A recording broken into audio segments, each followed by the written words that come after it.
एक नई वीडियो के साथ आज मैं फिर हाजिर हूं, आपका होस्ट दोस्त विक्रांत जोशी। आपका स्वागत करता हूं मेरे रिव्यू मास्टर में, जिसमें हम लेके आते हैं की स्पेस और डिफेंस न्यूज की टॉप खबरें। यदि आपने चैनल को सब्सक्राइब नहीं किया हुआ तो अभी कर लीजिए और बेल आइकन को भी प्रेस कर दीजिए। यदि आप मुझे ट्विटर पर फॉलो करना चाहते हैं, लिंक डिस्क्रिप्शन में मिल जाएगा और स्क्रीन पर भी मिल जाएगा। अपनी सबसे पहली खबर की बात करेंगे तो वो आर्टिलरी गन से निकलकर सामने आ रही है। आपको पता है कि भारत ने आत्मनिर्भर भारत के तहत कुछ डिफेंस इक्विपमेंट्स को बैन लिस्ट में डाला हुआ था और इसमें 155 mm 52 कैलिबर की आर्टिलरी गन भी थी, जिसको बैन लिस्ट में देखते हुए भारत के जो देसी कंपनियां हैं वो काफी खुश हुई थी, प्राइवेट हो चाहे सरकारी हो। Ban list in the sense इसको इंपोर्ट नहीं किया जाएगा, जो कि आत्मनिर्भर भारत के लिए बहुत अच्छा था आर्टिलरी गन को लेकर। पर अब ये खबर निकलकर सामने आ रही है, 1 साल तक इसको बैन लिस्ट से हटा लिया गया है और ये माना जा रहा है कि इजरायली गन खरीदने के लिए किया जा रहा है, जिसकी संख्या लगभग 1500 से ज्यादा होने वाली है और कुछ 23,000 करोड़ रुपए से ज्यादा ये प्रोजेक्ट होने वाला है, जो कि हम इजराइल से खरीदेंगे। इस तरह की चीजें सुन के आत्मनिर्भर भारत को तो ठेस पहुंचती है, साथ ही जो देसी कंपनियां हैं, जो प्राइवेट पार्टनर्स हैं या सरकारी कंपनियां हैं, उनके जो विश्वास है, उनका जो आत्मविश्वास है वो भी कमजोर पड़ता है। अब आप फर्ज करिए ATAGS को हम लोग ट्रायल कर रहे हैं, एडवांस टॉप आर्टिलरी गन को हम ट्रायल कर रहे हैं और उसके बदले हम किसी इजरायली कंपनी को कॉन्ट्रैक्ट देते हैं, उनके प्रोडक्ट को सिलेक्ट कर लेते हैं और उनको खरीदने लगते हैं, तो कितना ही ये सेटबैक होगा इस प्रोजेक्ट के लिए कि हमारे जितने भी जानकार लोग हैं, इंजीनियर्स हैं, वो किसी आर्टिलरी गन को बनाने में लगे हुए हैं, ट्रायल उसके पास कर रहे हैं और हम खरीद रहे हैं इजरायली गन। तो बहरहाल 1 साल के लिए इसको बैन लिस्ट से हटाया गया है, यानी कि 1 साल के भीतर ही हम इजरायली गन खरीद लेंगे, मुझे ऐसा लगता है। बात करते हैं DRDO की। DRDO ने अपने 3 लैब को बंद कर दिया है। बंद इन द सेंस यहाँ के जो एम्प्लॉय हैं उनको कहीं और शिफ्ट कर दिया गया है। एक्चुअल में DRDO के द्वारा जो अपनी लैब्स में काम करवाया जाता है या किया जाता है, वो कुछ इस प्रकार से ओवरलैप कर जा रहा था कि किसी लैब में जो काम किया जा रहा है वही चीज़ दूसरे लैब में भी किया जा रहा है। तो इस चीज़ से मैन पावर की जो प्रॉब्लम है, जो मैन पावर का जो उचित यूटिलाइजेशन है, वो नहीं हो पा रहा था। तो अब DRDO ने ये फैसला किया है कि 3 लैब अपनी बंद करके उनके एम्प्लॉयज़ को दूसरे लैब में शिफ्ट किया जाएगा। ये ऐसा नहीं है कि 3 लैब तक ही सीमित रहेगा, ये और भी ज़्यादा लैबों तक जाने वाला है, पर शुरुआत 3 लैब से की गई है। इन एम्प्लॉय में किसी भी तरह से एम्प्लॉयों की संख्या नहीं कम की गई है, केवल और केवल इसको रीस्ट्रक्चर किया गया है और जो काम इन लैब्स में होता था वो ऑलरेडी किसी दूसरे लैब में होता था, इसलिए अब सारे एम्प्लॉय को वहाँ शिफ्ट किया गया है या इन लैब में जो होने वाले काम है, जो डिपार्टमेंट है, उनको उस जगह पे स्टार्ट किया जाएगा जहां पर इन एम्प्लॉयज को शिफ्ट किया गया है। बात करते हैं HAL की RUAV 200 की, जो कि HAL और DRDO और IIT कानपुर द्वारा एक मिला जुला प्रोजेक्ट है और जो बनाया जा रहा है, रोटरी विंग वाला ड्रोन जो बनाया जा रहा है, उससे रिलेटेड खबर निकलकर सामने आ रही है। अब इसके प्रपोजल सिस्टम के लिए एक टेंडर निकाला गया है।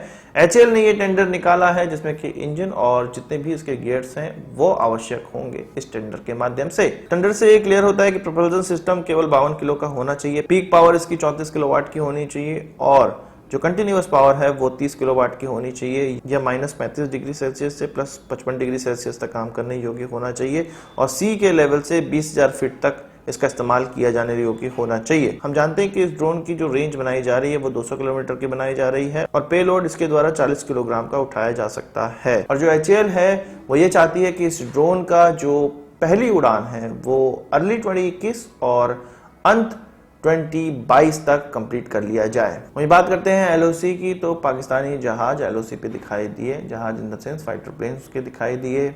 आर्मी ने एयरफोर्स से पूछा है कि किन कारणों से और कौन कौन से एयरक्राफ्ट इन LOC के इलाकों में दिखाई दिए हैं। ये माना जा रहा है कि LOC के साथ साथ लगभग 2 से 3 किलोमीटर तक इन जहाज़ों ने, इन फाइटर प्लेन्स ने दूरी तय की और आपको पता है कि इंटरनेशनल बॉर्डर के तहत जो भारत और पाकिस्तान के बीच में अग्रीमेंट हुआ था, उसमें 10 किलोमीटर तक अंदर नहीं आ सकता है।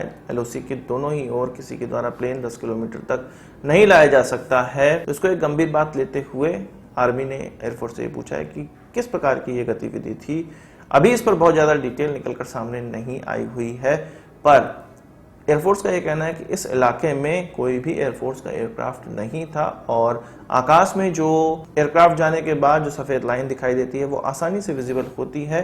तो ये साफ साफ पता चल रहा है कि पाकिस्तान के द्वारा अपने फाइटर प्लेन्स इस ओर भेजे गए थे। वही बात करते हैं भारत और नेपाल के रिश्तों की। आपको पता है कि हमारे फॉरेन सेक्रेटरी नेपाल का दौरा किए हुए 2 दिन हुए हैं और 2 दिन गुजरते ही नेपाल में चीनी जो डिफेंस मिनिस्टर है वो पहुंच गए हैं।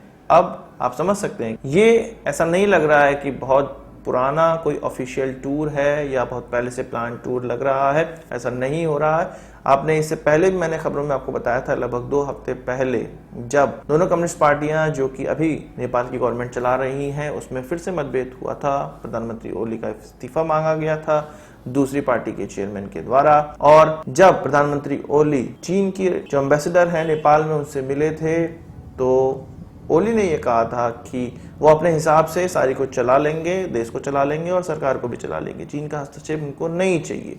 उसके बाद भारत के फॉरेन सेक्रेटरी का दौरा हुआ, इसके अलावा रॉ चीफ का भी दौरा हुआ नेपाल में, और इन दौरों के बीच में हमने ये देखा है कि नेपाल भारत के और नजदीक आता जा रहा है। तो इसी चीज को बैलेंस करने के लिए चीन के डिफेंस मिनिस्टर कहा जा रहा है कि नेपाल पहुंचे हैं।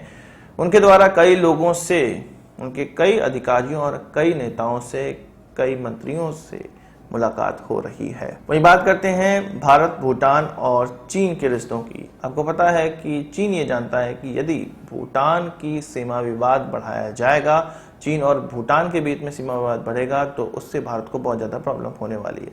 कुछ दिनों पहले ये खबर निकल कर आई थी और जानबूझ के चीन के जो पॉलिटिशियन हैं वो इस प्रकार की तस्वीरें अपलोड कर रहे थे ट्विटर पे कि जिसमें कि ये दिखाई दे रहा था कि एक गांव चीन के द्वारा बसाया गया है और वह गांव उनके मुताबिक भूटान के 2 किलोमीटर अंदर है और उसको वो चाइनीज गांव क्लेम कर रहे थे। बाद में भूटान से ये पूछा गया कि क्या इस प्रकार की कोई चीजें हैं, तो उनके एम्बेसडर ने क्लियर किया था कि भूटान में इस प्रकार का चीन का कोई भी इंक्रोचमेंट नहीं हुआ है, कोई भी हस्तक्षेप नहीं हुआ है, कोई भी घुसपैठ नहीं हुई है। पर लोकेशन से ये क्लियर होता है और मैप से ये क्लियर हो रहा है कि भूटान के अंदर डोकलाम एरिया में 2 किलोमीटर अंदर चीनी गांव बना है, चीन के द्वारा गांव बनाया गया है, पर भूटान उससे पीछे हट रहा है।